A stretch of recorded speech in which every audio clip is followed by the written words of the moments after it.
Good evening everyone. Welcome to Learn India Everyday which is run by Alcaro Career Institute. तो हम आपका chapter पढ़ रहे थे रिसोर्सेज एंड डेवलपमेंट। तो लास्ट क्लास में हमने डिस्कस किया था कि सॉइल इरोजन के रीजन क्या होते हैं, कौन कौन से कारण से सॉइल इरोजन होता है। साथ ही साथ हमने उसका मीनिंग भी डिस्कस किया था कि सॉइल इरोजन का मीनिंग क्या होता है। तो लास्ट क्लास में मैंने आपको बताया था कि सॉइल इरोजन का सेंस होता है कि सॉइल जो होती है उसकी जो टॉप लेयर होती है वो वॉश्ड अवे हो जाती है या वो रिमूव हो जाती है, तो उसे हम जानते हैं सॉइल इरोजन के नाम से।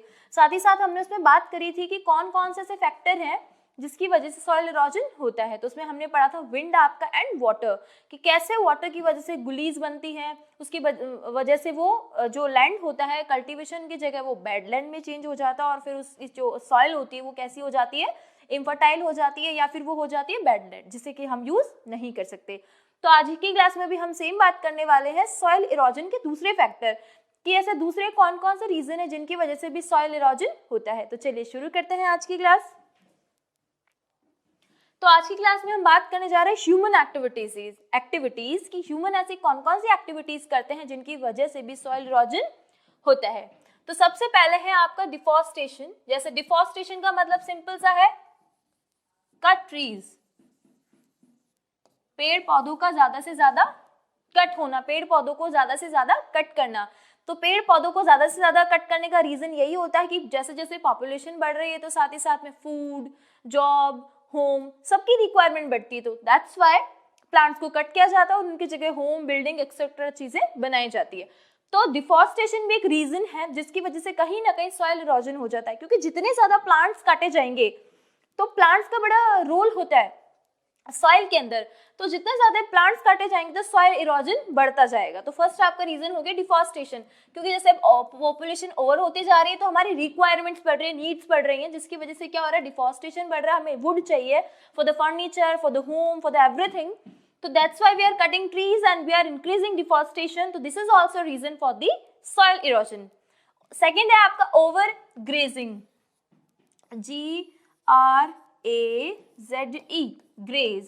बेसिकली यहाँ पे ग्रेज से हम कभी कभार समझ नहीं पाते कि एक्चुअल इसका मीनिंग क्या होता है। तो ग्रेजिंग का मीनिंग होता है जैसे कैटल होते हैं हमारे बहुत सारे, राजस्थान में बहुत सारे, जैसलमेर, जोधपुर, इधर आपको देखने को पड़ेंगे जो मवेशी होते हैं।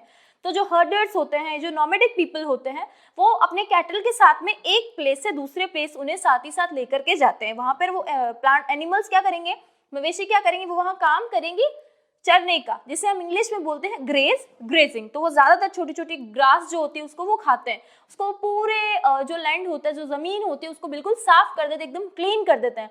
तो कभी कभार ये ओवर होने की वजह से भी सॉइल इरोजन होता है। Sometimes it is good for the crop but sometimes what happen, अगर ये ज्यादा में होता है तो फिर क्या होता है, वो ओवर ग्रेजिंग होता है और वो किसी फसल के लिए या मिट्टी के लिए नुकसानदायक होता है। ड्राई समर में सबसे बड़ा मान लो, जब सूखा समर होगा, जब गर्मियों का टाइम होगा, तो सारे जब प्लांट्स खत्म हो जाएंगे तो सॉइल को पानी कहाँ से मिलेगा, प्लांट्स खत्म तो सॉइल के लिए पानी खत्म, तो सॉइल इरोजन बढ़ता है ओवर ग्रेजिंग की वजह से।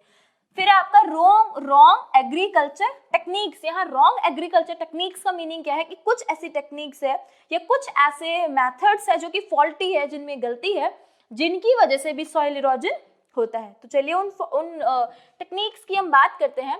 सबसे पहले लेक ऑफ क्रॉप रोटेशन। यहाँ पे एक वर्ड आया है क्रॉप रोटेशन। तो क्रॉप रोटेशन का मीनिंग क्या होता है, क्रॉप चेंज कर करके करना, क्रॉप चेंज करना इन 6 मंथ। क्रॉप रोटेशन तो हो रहा है लेकिन that will be good for the soil और नॉट। इस चीज को माइंड में रखते हुए क्रॉप रोटेशन होना चाहिए कि जैसे एक बारी में अगर हमने मेज ग्रो किया है तो सेकेंड टाइम जब हम कुछ ग्रो करेंगे उसी सेम लैंड में, तो हमें ये चीज का ख्याल रखना होगा कि क्रॉप रोटेशन होना चाहिए। मोस्टली हम क्या करते हैं, क्रॉप रोटेशन करते ही नहीं है। क्रॉप रोटेशन का सिंपल सा मीनिंग ये है कि साल भर के अंदर आप उस जगह में कोई 2 क्रॉप को ग्रो करें या कोई 3 क्रॉप जो होती है आपकी फसलें उसको ग्रो करें, किसी एक ही का रिपीटेशन ना करें। क्योंकि क्या होता है, अगर हम डिफरेंट टाइप्स की क्रॉप को ग्रो करते हैं तो उसके साथ ही साथ में क्या होता है, जो मिट्टी की जो फर्टिलिटी होती है, उसको जो इंपॉर्टेंट न्यूट्रिशंस चाहिए होते हैं वो क्रॉप चेंज करने की वजह से उस सॉइल को मिलते हैं, जिसकी वजह से क्या होता है, क्रॉप रोटेशन सही रहता है फसलों के लिए। तो हमारे यहाँ लेक है, लेक मीन्स कमी, मतलब इसकी कमी है, क्रॉप रोटेशन की कमी है। तो ये फॉल्टी टेक्निक है एग्रीकल्चर की कि जहां पर जो है क्रॉप का रोटेशन नहीं किया जाता। शिफ्टिंग कल्टीवेशन आपने बहुत अच्छे से पढ़ा होगा। शिफ्टिंग कल्टीवेशन का मतलब शिफ्टिंग कल्टीवेशन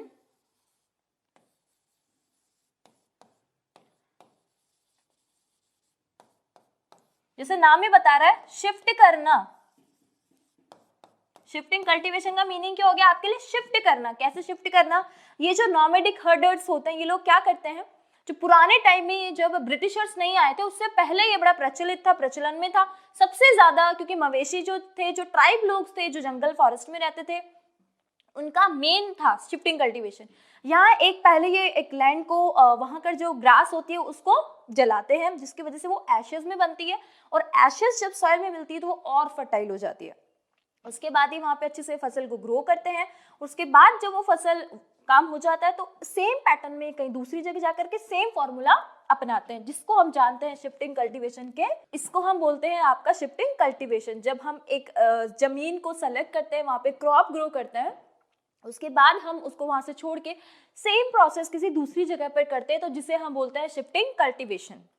इसका अलग अलग जगह पे अलग अलग नाम होता है, जैसे इसको जूम कल्टीवेशन के नाम से भी यहाँ पर जाना जाता है। अलग अलग जगह इसको मिल्पा और बहुत सारे नाम से इस शिफ्टिंग कल्टीवेशन को जाना जाता है। तो एक रॉन्ग पैटर्न है जिसकी वजह से क्या होता है कि जो मिट्टी की जो सॉइल इरोजन होता है और मिट्टी की जो फर्टिलिटी होती है वो खत्म होती जाती है।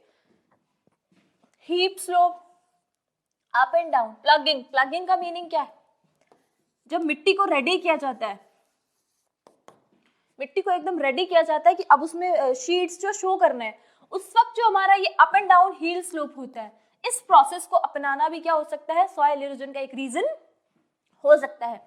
तो बेसिकली अगर ये क्वेश्चन आपका आता है बड़ा कि what are the reason of soil erosion, अगर ये क्वेश्चन आपका डिटेल आता है, मींस लॉन्ग आता है, 8 मार्क्स का, 5-6 मार्क्स का, तो आपको इसमें फिर आपके सारे रीजन एक्सप्लेन करने हैं कि सॉइल इरोजन के कौन कौन से रीजन है, विंड किस तरीके से सॉइल इरोजन करता है, वाटर किस तरीके से सॉइल इरोजन करता है, और ऐसी कौन कौन सी ह्यूमन एक्टिविटीज होती हैं जो भी सॉइल इरोजन करती है।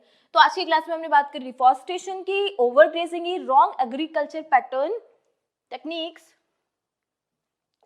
जिनके अंदर था आपका lack of crop rotation, shifting cultivation, ploughing up and down hill slope.